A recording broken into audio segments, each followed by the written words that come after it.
This is Duke University. My name is Julie Kelto Lillis, and I'm in my 6th year of the graduate program in religions PhD here at Duke. When I think about good teachers from my past, I tend to think of professors at my college for undergrad who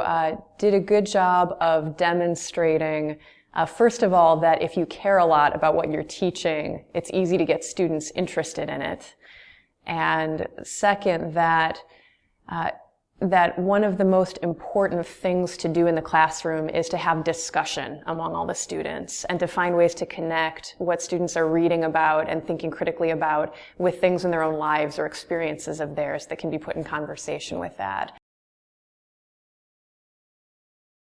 When I'm doing some kind of discussion or lecture that's going to touch on difficult topics, whether that's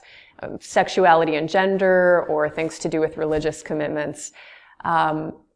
depending on if it's an awkward thing or a matter of sort of personal faith tradition things, as some of the most basic stuff I do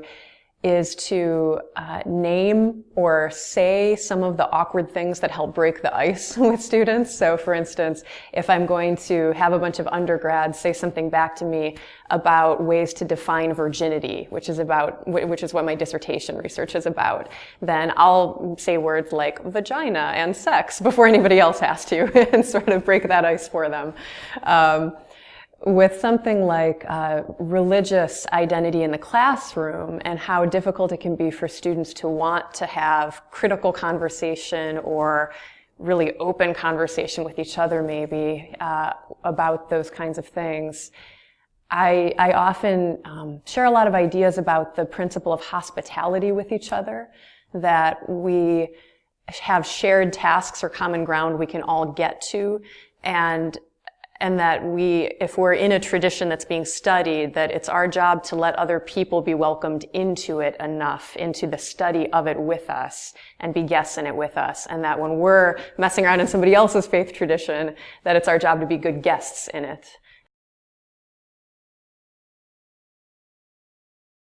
Crack a lot of jokes. try to raise morale that way.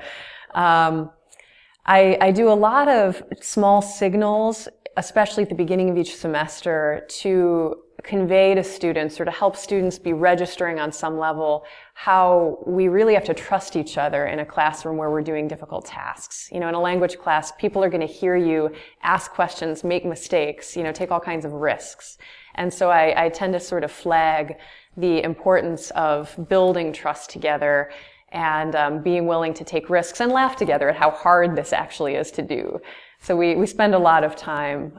acknowledging, Greek, you're very hard, and also appreciating each other and each other's difficulties.